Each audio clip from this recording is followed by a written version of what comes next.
just another note on these Nestorian Christians, we find crosses and whatnot from these Nestorians. Now, this one probably belonging to, this is in the Middle Persian script, so probably some Iranian Christian. And this cross was found in India, if I'm not mistaken, from the 6th and 7th century. So you see the diversity of a cross being found in India, having a Middle Persian or a Persian inscription belonging to Christians. That is the idea of diversity, at least, that exists in this time at the end of late antiquity, and the Christians moving everywhere. So Christianity is not confined to the West. It just happens that an empire adopts Christianity there, while that is not the case in the East. It's Christians themselves taking on the religion along this trade route all the way to China. Here is an old map, I think, of the number of Nestorian churches possibly that existed throughout Asia. Not a very good picture, I'm sorry.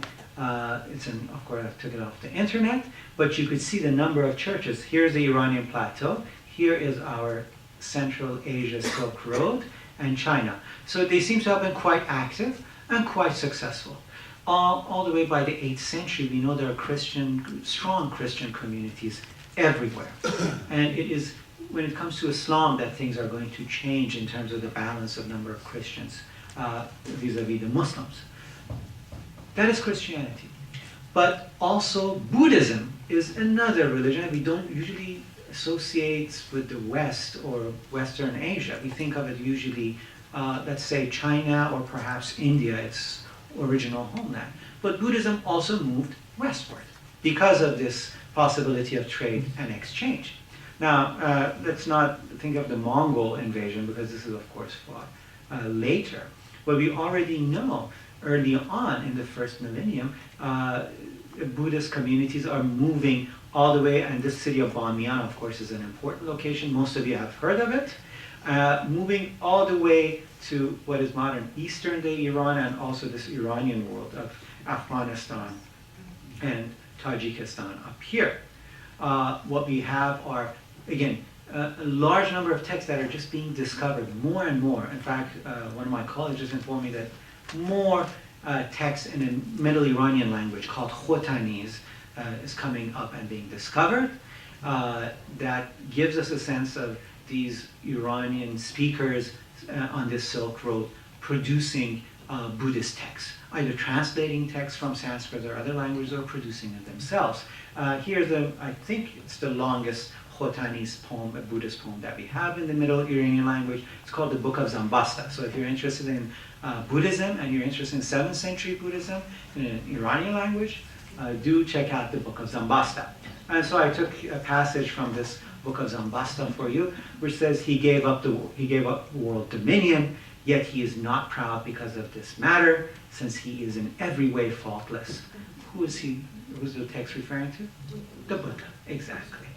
So we do get now these Iranians very interested in Buddhism, and in fact being Buddhists. And here we have a nice image of probably perhaps an Indian or an Iranian Buddhist monk along another in one of these frescoes.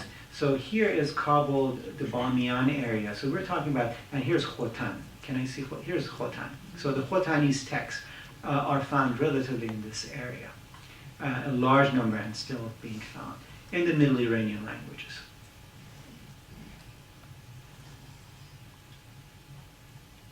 Of course, most of you know about the Buddhas of Bamiyan, which stood there until a decade ago, which unfortunately were obliterated, and I think there is a plan of their reconstruction.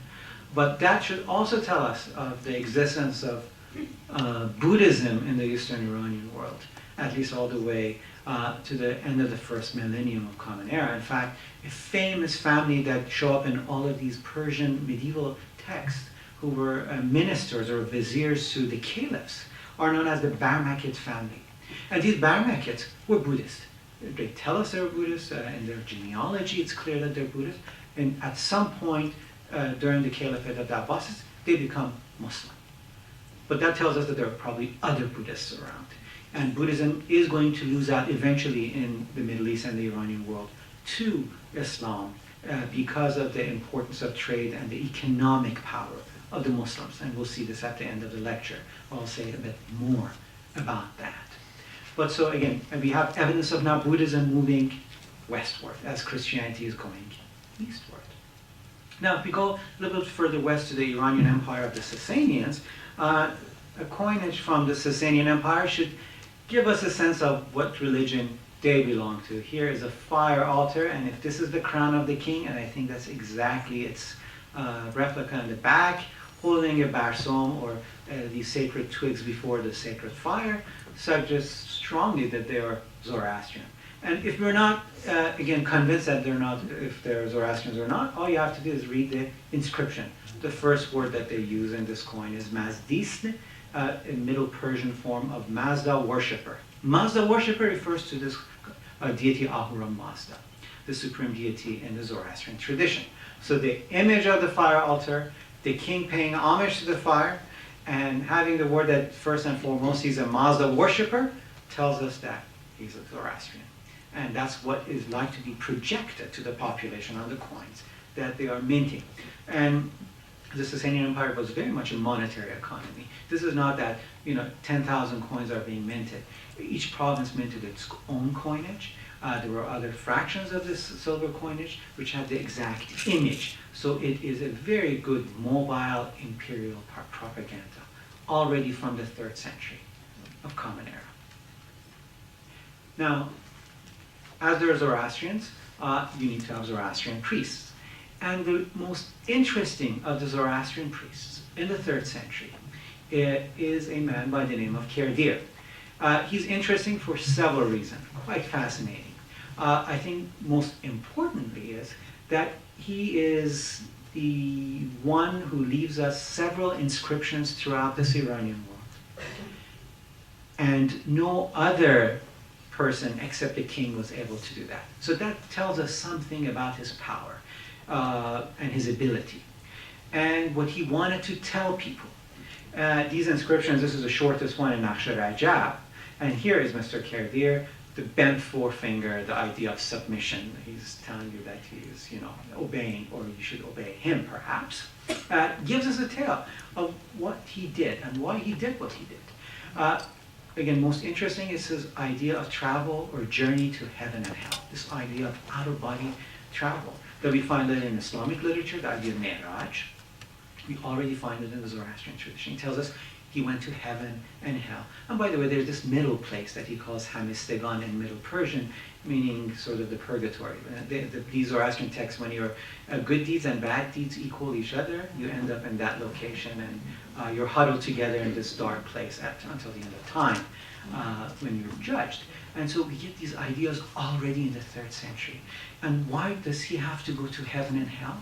Well, because they're competing religions, fighting for popularity and gaining power in Iran. You have Christians, you have Manichaeans that we're going to talk about, who are spreading their religion. You have to somehow say, look, I know what is right. I went to heaven and hell, and I found out what was the truth, as he says. And now I'm here back to tell you what the truth is.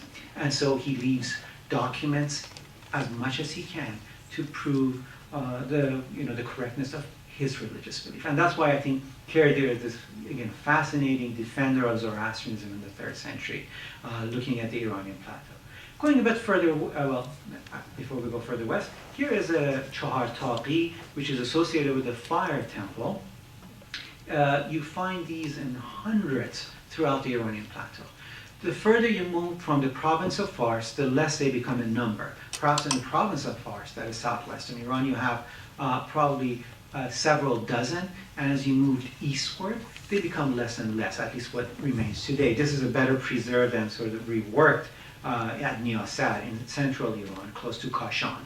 And here is how it may have looked, where the priests may have operated.